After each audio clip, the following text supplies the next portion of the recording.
baik tidak di bidang guru jadi tidak Kak?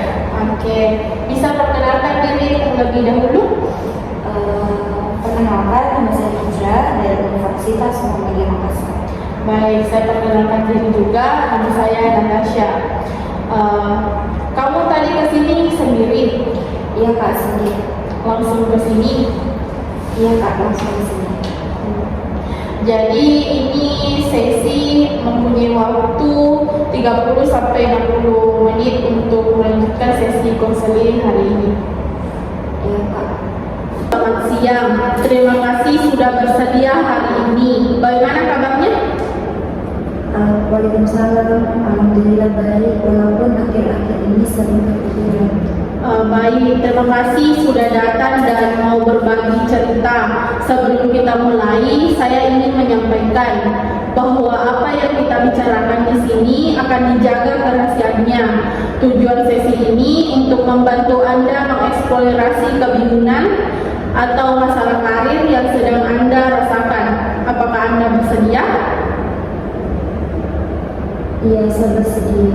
Baik, saya melihat tadi Anda mengatakan sedang banyak pikiran. Bisa diceritakan lebih lanjut apa yang Anda rasakan hari ini? Jadi akhir-akhir ini saya takut untuk menghadapi dunia kerja. Teman saya sudah mulai bekerja dan mulai magang, sedangkan saya merasa belum siap. Jadi saat ini melihat teman-teman mulai melangkah ke dunia kerja, Anda merasa ketinggalan dan belum siap menghadapi itu semua. Iya, betul sekali. Saya merasa kemampuan saya belum siap. Kemampuan seperti apa yang membuat Anda merasa kurang percaya diri? Saya kurang pengalaman, public speaking, dan takut tidak diterima kerja. Sepertinya Anda merasa takut gagal dan takut tidak mampu memenuhi tuntutan pekerjaan nantinya. Iya, saya takut mengecewakan diri sendiri dan orang tua.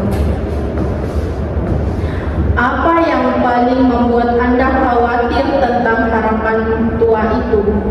Orang tua saya berharap saya cepat mendapat pekerjaan setelah saya lulus, jangan sampai menganggur.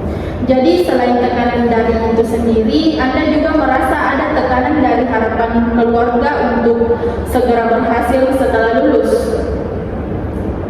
Iya, benar. Ketika memikirkan semua itu, biasanya apa yang Anda rasakan? Saya merasa cemas. Kadang sampai susah tidur karena memikirkan masa depan. Saya bisa memahami bahwa situasi itu cukup berat untuk Anda.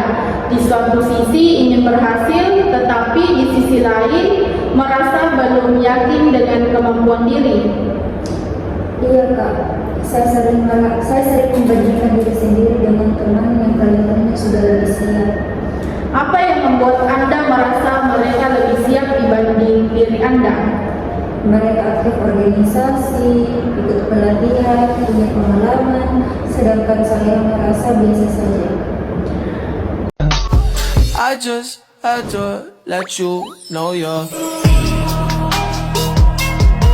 Hai, salam kenal. Kalau boleh tahu nama kamu siapa? Perkenalkan, nama saya Natasha dari kampus Universitas Muhammadiyah Makassar. Kamu tadi langsung ke sini atau dari tempat lain? Saya langsung ke sini.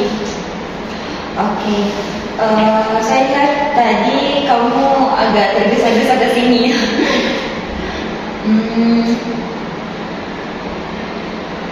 Natasha, kalau boleh tahu hal apa yang membuat kamu datang ke sini? Sebenarnya saya mempunyai masalah untuk bingung memilih jurusan apa untuk S2. Oke, sebelum ke tahap itu, saya akan menjelaskan beberapa hal ya. Di sini kamu tidak perlu takut untuk menjelaskan atau membicarakan hal yang ingin kamu ceritakan, karena dalam proses konseling ini kita menjunjung tinggi yang namanya asas kerahasiaan. Jadi semua yang kamu ceritakan kepada saya itu akan terjamin. Nah, Baik, terima kasih. Nah, terus dalam etika dalam proses konseling ini, kamu harus lebih terbuka untuk menceritakan apa yang menjadi permasalahan kamu.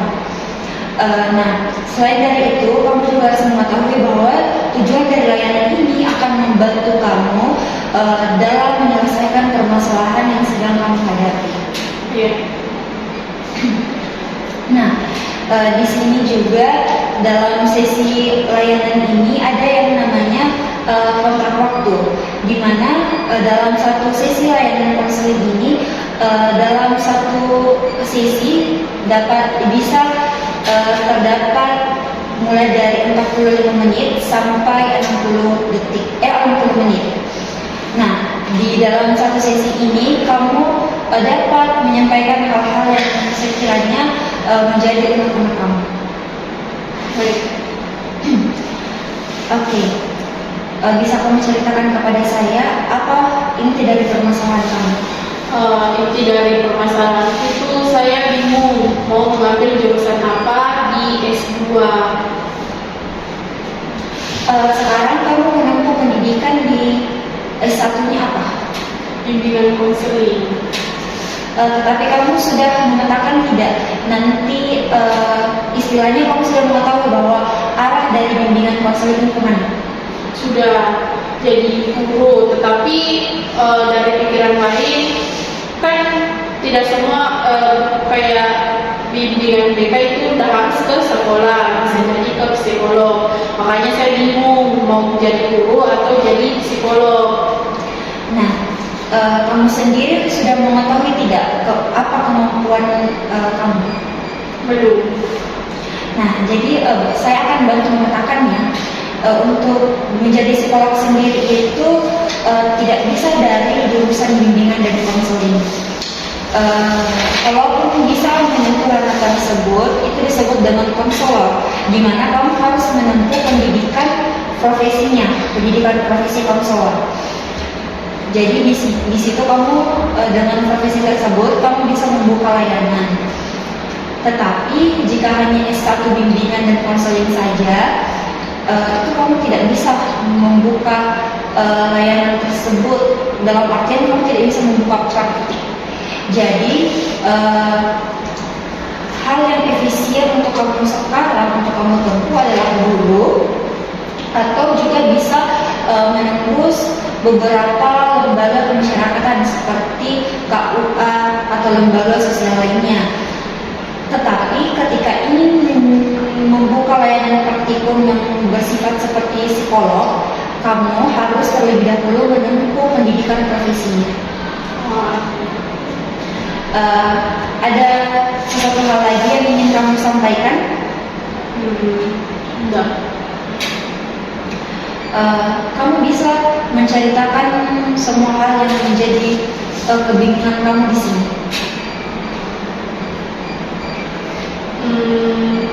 Sejauh ini pikiran hanya pemikiran untuk memilih jurusan. Oke. Kamu sekarang semester berapa? Sudah mau skripsi. Oke, sudah di tahap akhir ya, tetapi masih bingung dalam pemilihan jurusan. Oke, di sini ada beberapa opsi yang akan saya berikan. Kamu memilih melanjutkan sebagai guru atau memilih melanjutkan pendidikan di jenjang profesinya. Ketika kamu memilih profesinya, maka lingkup prospek pekerjaan yang dapat kamu pilih itu akan semakin luas dan lebar. Tetapi jika hanya berpatokan di S1-nya saja, secara tidak langsung itu yang paling realistis kamu jalani adalah guru. Dari yang tadi kakak jelaskan, kemungkinan saya akan mengambil profesi guru. Setelah menjelaskan apa yang sudah kamu bicarakan tadi, bagaimana perasaanmu? Agak lega karena pikiran sudah bebas. Berarti kamu sudah mengetahui langkah apa yang akan kamu ambil sekarang? Iya. Oke, jika kamu sudah mengetahui apa yang sudah kamu ingin ambil, saya harap kamu tidak berhenti dari sini ya, karena bimbingan dan konseling itu juga merupakan prospek yang sudah cukup luas dan sekarang itu sangat dibutuhkan di bidang pendidikan maupun di bidang sosial. Karena bimbingan dan konseling ini bukan hanya tentang di prospek pendidikan, tetapi juga tentang pengarahan di masyarakat dan lingkungan sekitar. Langkah kamu untuk memilih ini sudah tepat untuk mengetahui apa yang ingin kamu ambil. Ini ada lagi yang ingin kamu bicarakan? Sepertinya sudah tidak ada. Oke, terima kasih banyak ya karena kamu sudah bersedia menyampaikan apa yang menjadi kebingungan kamu terkait dengan pilihan karir. Saya harap setelah ini kamu sudah tidak lagi bingung bagaimana dengan apa yang ingin kamu jalani selanjutnya. Tetapi sebagai mahasiswa bimbingan dan konseling seharusnya kamu sudah tahu lebih dulu apa yang ingin kamu lakukannya. Tetapi saran saya, kamu harus lebih dulu mengenali diri kamu dan potensi apa yang ingin kamu miliki, apakah sesuai dengan passion dan minat kamu. Baik, terima kasih karena sudah bersedia datang hari ini.